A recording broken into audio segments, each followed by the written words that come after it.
제가 오늘 설교 제목을 기도란 무엇인가라고 이렇게 했는데요. 거창하게 기도란 무엇인가라는 설교 제목을 잡았지만 제가 이 시간을 통해서 기도란 무엇인지 알려드릴 수 있는 그런 방법은 없습니다. 제가 그 기도라는 방대한 주제에 대해서 무슨 말씀을 드릴 수 있겠습니까? 다만 제가 생각하고 있는 이 기도에 대한 한 부분만을 오늘 함께 나눠보는 그런 시간을 가져볼까 합니다. 지난 시간에 김주현 형제님께서 그 기도에 대한 어떤 솔직한 의견을 나눠주셨잖아요. 저는 그 시간이 참 좋았다고 생각이 드는 거예요. 저는 사실 예배란 이런 것이 아닐까 이렇게 생각을 합니다. 그냥 목사 한 사람의 일방적인 그 설교도 듣고 거기에 대해서 그냥 아멘하고 끝내기보다는 선포된 하나님의 말씀을 듣고 그 말씀이 각자에게 어떻게 전달이 되었는지, 혹은 그 목사님 말씀을 들으면서도 잘 이해가 되지 않는다거나 납득이 되지 않는 부분에 대해서도 이 설교 후에 마음껏 질문을 하고 함께 나누는 이런 시간이 훨씬 더 예배를 예배답게, 그리고 이 예배를 훨씬 더 은혜롭게 만드는 그런 시간이 아닐까 이렇게 생각을 해보았던 것입니다. 그렇게 했을 때 이 성경이 그토록 강조하고 있는 말씀에 대한 순종, 이 말씀에 대한 순종이 가능하다고 믿기 때문입니다. 우리가 성경을 보면은 성경은 우리에게 순종에 대해서 많이 이야기를 합니다. 순종에 대해서 많은 이야기를 하는데, 사실 이 성경에서 말씀하고 있는 이 순종이란 자신이 충분히 납득을 하고 이해하고 동의하는 것에 대해서 그러한 상황에 대해서 우리가 기쁨으로 행하는 그 무엇이 바로 순종이지, 그냥 무턱대고 아멘 하는 것이, 그런 것이 순종은 아닙니다. 물론 이 충분히 이해하지 못하는 상황에 대해서도 이게 목사님 말씀이니까 이게 뭔가 깊은 뜻이 있겠지 하고서 묵묵히 따르는 것도 그런 것도 순종이라고 말을 할 수는 있겠지만, 그러나 그러한 순종에도 변함없이 전제되어야 할 것은 무엇이냐면은 그 순종하는 자가 자신이 그 행하는 바에 대해서 충분히 납득을 하고 자발적으로 기쁨으로 행한다라는 점에서는 공통점이 있기에, 우리가 행하는 바에 대해서 최소한 그것이 무엇을 위한 일인지, 혹은 그 일을 왜 해야 되는지에 대해서는 우리가 최소한 알고 행해야 그것이 바로 순종다운 순종이라고 말씀드릴 수 있을 것입니다. 이 성경에서 강조하고 있는 기도하라 라는 이 말씀에 대한 순종도 마찬가지라고 생각을 합니다. 우리가 이 신앙생활을 하면서 가장 많이 듣는 소리 중에 하나가 아마 이 기도하라 라는 그러한 소리일 것입니다. 이 기도하라 라는 말씀은요, 우리가 어릴 적 학교 다닐 때 이 부모님으로부터 듣는 이 공부하라 라는 소리만큼이나 우리가 교회에서 흔하게 듣는 그러한 소리일 테고, 또한 이 교회에서 성도 간의 대화 중에서 가장 많이 우리가 하는 말 가운데 하나도 기도 부탁합니다 라든지 기도하겠습니다 하는 그러한 말들일 것입니다. 그렇다면 과연 그렇게 우리의 신앙생활에서 많은 비중을 차지하고 있는 그 기도란 무엇인지, 그 기도가 과연 무엇이길래 그토록 성경이 강조하고 또 우리에게 이 기도할 것을 요구하는지, 이 순종할 것을 요구하는지를 우리가 알고 있어야 할 것입니다. 이런 얘기 많이 들어보셨죠? 목사님, 우리 애가 아파요. 이번 달에 중요한 시험이 있습니다. 꼭 합격을 했으면 합니다. 라든지, 혹은 여행을 떠나신 부모님과 갑자기 소식이 끊겼어요. 어떻게 하면 좋지요? 혹은 내일 취업 면접 시험이 있습니다. 인터뷰 시험이 있습니다. 마지막 최종 관문이라고 합니다. 이 모두가 기도가 필요한 순간들입니다. 우리는 이러한 상황 속에서 기도라는 말을 사용하게 되는 것 같습니다. 이렇듯 우리는 우리가 무언가 바라는 것이 있을 때, 혹은 그 바라는 것을 우리의 힘으로 도저히 해결할 수 없다고 느껴질 때, 그러한 상황에, 그러한 문제 가운데 부딪혔을 때 우리는 기도라는 말을 사용하고 또 기도를 하게 됩니다. 바꿔 말씀드리자면, 기도란 우리의 힘으로, 나의 힘으로 도저히 해결할 수 없는 문제에 부딪혔을 때 그것에 대해서 이 하나님께 도움을 요청하는 행위라는 것입니다. 그것이 곧 기도라는 것입니다.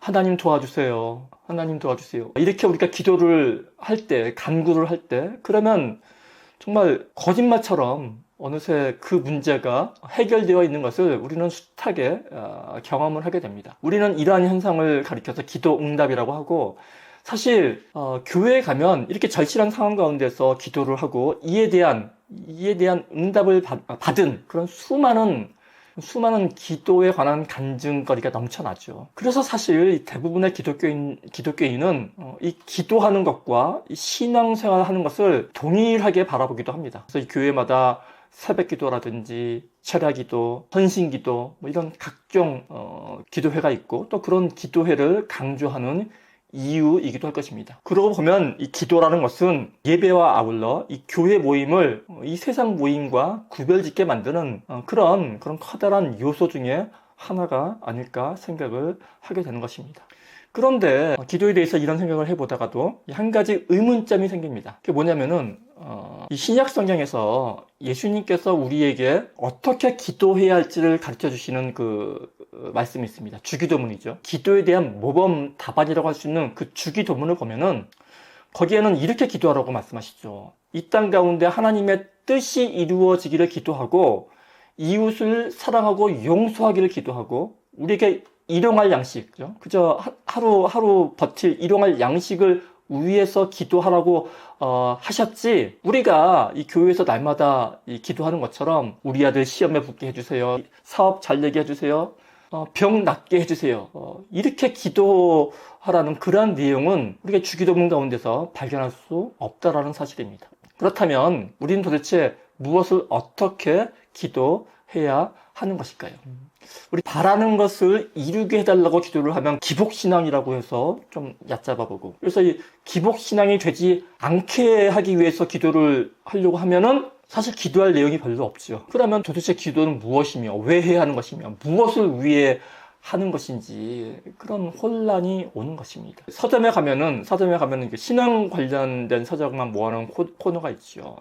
거기 가게 되면은 그 기도에 관한 수많은 책들이 있습니다. 그만큼 기도에 대한 궁금증과 의문들이 많다라는 그 증거겠지요.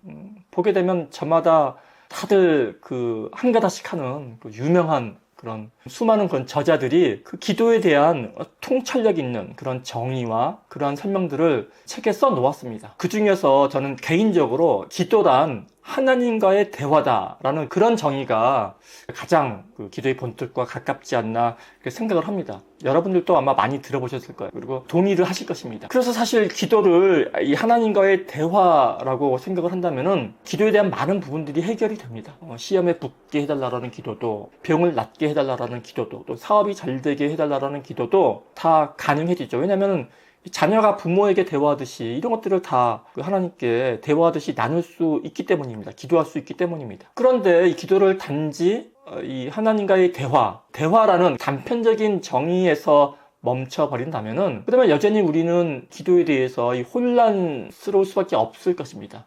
왜냐하면 이 대화에는 모든 내용들이 다 담길 수 있기 때문입니다. 온갖 내용들이 다 이 대화에는 다 담길 수 있지요. 그래서 기도의 정의로서 기도는 대화인데, 기도는 하나님과의 대화인데, 근데 그 대화란 것이 우리 인간들 사이에 하는 그런 대화와는 다르다라는 것을 아는 것이 중요할 것입니다. 기도가 하나님과의 대화라고 했을 때 이 대화가 어떤 목적을 가진 대화인지, 무엇을 위한 대화인지를 아는 것이 중요합니다. 그리고 이 대화가 누구와 누구 사이의 대화인지를 아는 것도 또한 중요합니다. 하나님과의 대화는 하나님과 나와의 이 관계를 확인하는 수단입니다. 만약에 우리가 하나님과 수다를 떠는 것이 그것이 하나님과 나와의 어떤 관계를 쌓기 위한 그 수다라면은 그러한 수다 또한 기도이면은 틀림없을 것이라는 말씀입니다. 내가 가지고 싶은 것, 내가 이루고 싶은 것을 해달라고, 갖게 해달라고 때를 쓰고 조르는 것이, 만약에 그렇게 하는 것이 하나님과 나와의 이 관계를 확인하고 관계를 쌓기 위한 것이라면은 그러한 기도조차 기도이면은 틀림없을 것이라는 그런 말씀입니다. 그러나 오해하지는 마시기 바랍니다. 그렇게 하루 종일 100일 동안 철야로 정말 하나님 귀에서 피가 나도록 그렇게 하나님 앞에서 떠들어댄다면은 그것은 대화가 아니죠. 아무리 자기는 대화라고 주장을 한다 할지라도 그것은 대화가 아니라 그것은 신약에서 예수님께서 그토록 멀리 하셨던 중언부언하는 기도라는 것입니다. 만약에 중언부언하는 그런 기도를 자녀가 부모한테 한다면은 정말 인간 부모라도 홍군형을 내겠죠. 그러지 못하도록 교육을 시킬 것입니다. 자녀는 부모에게 무엇인가를 요구할 수 있습니다. 갖고 싶은 것을 사달라고 조를 수도 있습니다. 그것은 자녀된 자연스러운 모습이기도 합니다. 부모는 필요하다고 판단이 되면 요구를 들어주죠. 사주기도 하고, 아무리 비싸더라도 무리해서 사주기도 하고, 그러나 필요하지 않다고 생각이 되면, 그렇게 판단이 되면은 자녀의 요구를 들어주지 않기도 합니다. 하나님도 마찬가지일 것입니다. 하나님의 판단에 따라서 우리의 기도가 응답이 되기도 하고 때로는 응답이 되지 않기도 합니다. 그것은 전적으로 하나님의 판단일 것입니다. 여기에는 하등 문제될 것은 아무것도 없습니다. 그러나 문제는 뭐냐면은 모든 대화에는 그 대화가 어울리는 시기가 있다는 사실입니다. 바꿔 말씀드리자면은 그 대화를 하는 그 당사자 간에 그 대화가 어울리는 그런 합당한 시기가 있다라는 사실입니다. 7살 난 자녀가 무엇인가 갖고 싶은 걸 사달라고 조르는 것은 자연스러운 일입니다. 그러나 30살 난 청년이 다 큰 자녀가 연로하신 부모님에게 무엇인가를 사달라고 떼를 쓰는 것은 인간 세상에서 보기에도 그리 좋은 모습은 아닐 것입니다. 수다를 떠는 것도 대화이고 오랜만에 안부를 전하는 것도 대화이고 자기가 가지고 싶은 것을 사달라고 조르는 것도 물론 대화 속에 포함되어 있습니다. 대화 속에는 이처럼 많은 부분이 모든 것들이 포함되어 있습니다. 그러나 중요한 것은 이 7살 난 자녀와의 대화와 이 30살 난 자녀와의 대화가 같을 수는 없다라는 사실입니다.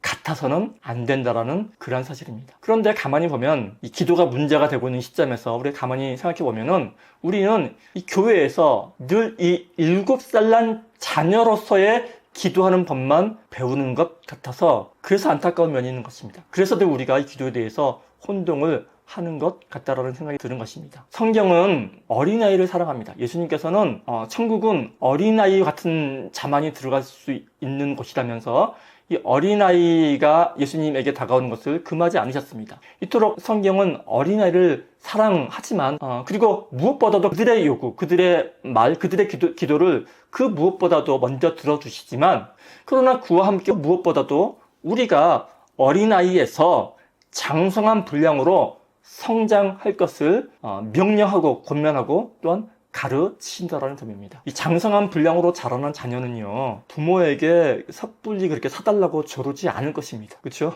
뭔가를 선물을 해드렸으면 해드렸지 조르지 않을 것입니다.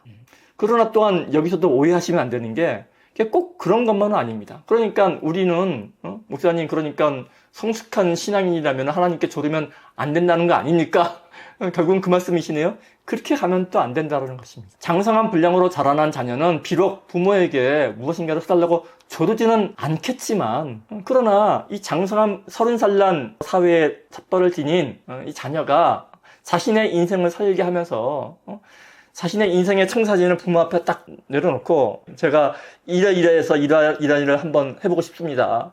그러니 조금만 도와주시면 제가 한번 제 꿈을 한번 펼쳐보겠습니다. 사업자분 조금만 도와주십시오. 이렇게 얼마든지 부탁할 수 있지 않겠습니까? 그러면은 그러한 장성한 분량으로 자라난 자녀의 그러한 요청을 받은 부모는 그 자녀를 어떤 눈으로 볼까요? 저 같으면 굉장히 대견하게 바라볼 것 같아요. 야, 자식 다 컸구나 이제.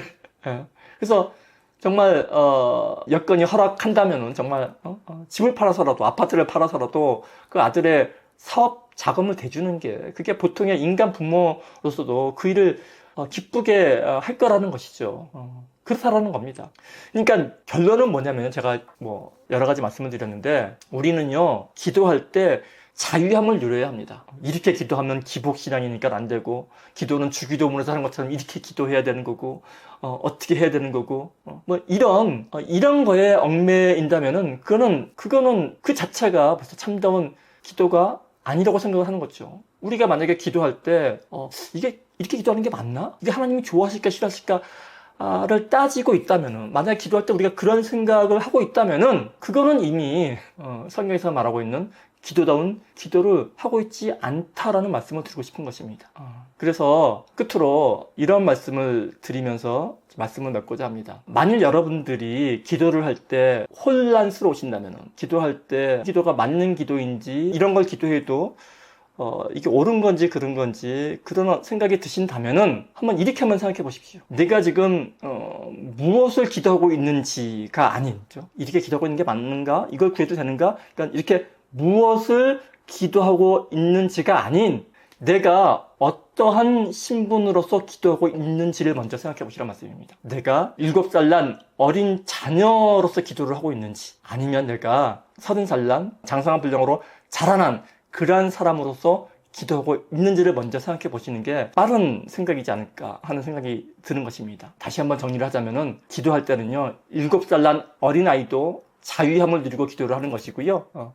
그리고 장성한 물량으로 자라난 사람들도 자유함을 가지고 기도를 해야 한다는 것입니다. 이상으로 제가 기도에 대한 말씀을 마쳤는데요. 지금 제가 전해드린 말씀은 정말 기도에 대한 많은 부분 중에서 제가 잠시 생각해본 요만한 부분입니다. 예배 후에 또 함께 나누시는 시간 동안에 기도에 대한 다른 어떤 추가적인 질문이나 나누실 부분들이 있으시면 또 자유롭게 참석하셔가지고 함께 나누시고 하면 좋을 것 같습니다. 함께 기도하시겠습니다.